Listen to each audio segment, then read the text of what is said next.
இன்றைக்கு சாதாரணமா ஜெகன்மூர்த்தி அவர்களை ஒரு சம்மன் கொடுத்து விசாரணைக்கு வா என்று சொன்னால், நாங்கள் இந்திய சட்டத்தை மதிக்கிற குடிமகன்.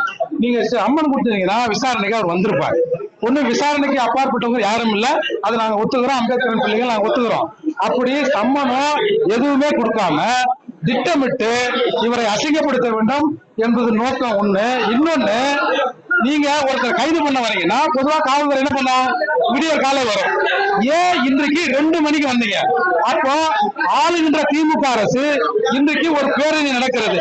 அந்த பேரணியின் செய்தி வெளியில வரக்கூடாது என்பதை மறைப்பதற்காக ஜெகன்மூர்த்தி அவர்கள் ஏதோ கடத்தல் வழக்கில் கைது செய்யப்பட்டார் என்ற ஒரு செய்தியை காவல்துறையை வெளியிடுகிறது. இன்னொன்று, தமிழக காவல்துறையில் உள்ள அதிகாரிகளில் யார் உயர் பதவிக்கு வர வேண்டும் என்று ஒரு சர்ச்சை நிலவிக் கொண்டிருக்கிறது.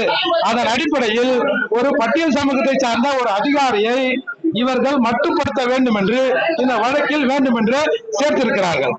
நீங்க ஒரு ரீசனபிளா ஒரு சம்பளம் கொடுத்தீங்கன்னா வந்திருக்க போறோம். இதுல என்ன இருக்குது? இப்போ ஊடகத்திற்கு ஜெகன்மூர்த்தி கடத்தலில் ஈடுபட்டார் என்ற செய்தியை கொடுத்தது யார்?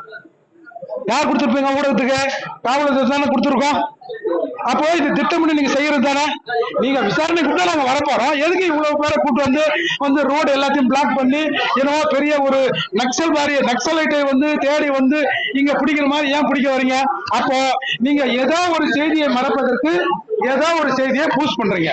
அதற்கு புரட்சி பாரதியின் தலைவர் எங்கள் அருமை அண்ணன் பூவை ஜெகன்மூர்த்தியார் மட்டும்தான் கிடைச்சாரா? அப்போ ஒரு சமூகத்தின் ஒரு செய்தியை மறைப்பதற்கு அந்த சமூகத்தில் இருக்கிற இன்னொரு நபரை நீங்கள் பலிகளாக மாற்றுகிறீர்கள். இது வன்மையாக கண்டிக்கத்தக்கது.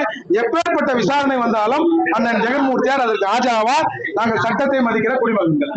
செய்திகளை உடனுக்குடன் தெரிந்து கொள்ள கீழ்கண்ட கேபிள் மற்றும் டிடிஹெச் நெட்வொர்க்குகளில் எம்நாடு செய்தி தொலைக்காட்சியை காணுங்கள். பாதகம் செய்பவரை கண்டால் நாம் பயம் கொள்ளலாகாது பாப்பா. மோதி மிதித்துவிடு பாப்பா, அவர் முகத்தில் உமிழ்ந்து விடு பாப்பா. அண்மை செய்திகளை உடனுக்குடன் தெரிந்து கொள்ள இணைந்திருங்கள் எம்நாடு தொலைக்காட்சியுடன்.